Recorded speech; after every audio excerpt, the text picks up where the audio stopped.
नमस्कार दोस्तों, आप सभी लोगों का एक बार फिर से स्वागत है हमारे इस YouTube चैनल द सागा में। हम एक बार फिर से मौजूद हैं आपके सामने एक और प्रेरणादायक कहानी लेकर के। हमारी आज की कहानी है यूनान के महान दार्शनिक सुकरात के बारे में।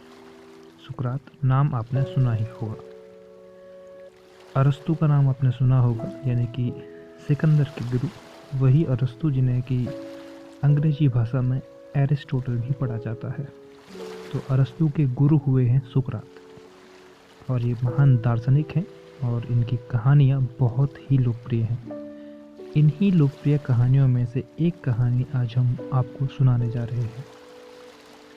सुकरात के बारे में कहा जाता है कि वो बहुत कुरूप थे, यानी कि वो दिखने में बहुत भद्दे दिखते थे। एक दिन वो एक आईने को हाथ में लेकर के अकेले बैठे पे अपना चेहरा देख रहे थे। तभी उनका एक शिष्य कमरे में आया और सुकरात को आईना देखते हुए देख उसे कुछ अजीब लगा। वो कुछ बोला नहीं, सिर्फ मुस्कुराने लगा। विद्वान सुकरात शिष्य को मुस्कुराता देख सब समझ गए और बोले, मैं समझ रहा हूँ कि तुम क्यों मुस्कुरा रहे हो। ज़रूर तुम ये सोच रहे हो कि जब ये इंसान दिखने में इतना कुरूप है तो फिर आईना देखने का क्या मतलब है। शिष्य कुछ नहीं बोला, उसका सिर शर्म से झुक गया।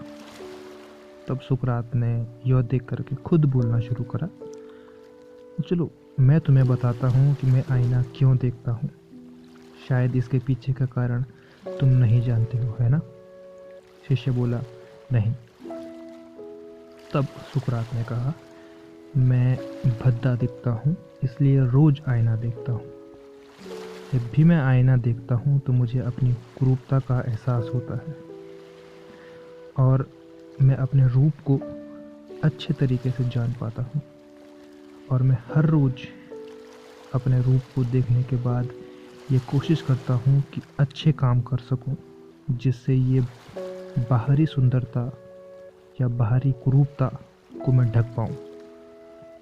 उनके शिष्य को यह बात बहुत शिक्षाप्रद लगी, परंतु उसके मन में एक प्रश्न उठा।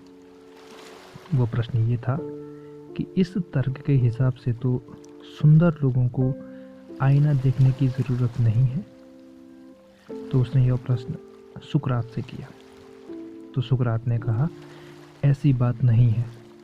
सुंदर लोगों को भी अवश्य आईना देखना चाहिए, लेकिन उनको आईना देखने का आशय कुछ और होना चाहिए।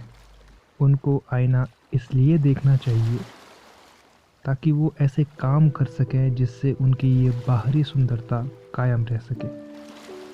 कहीं ऐसा ना हो कि वो कुछ बुरे काम कर दें और वो बुरे कामों के नतीजे उनकी इस सुंदरता को ढक दें और परिणाम स्वरूप उन्हें कुरूप बना दें।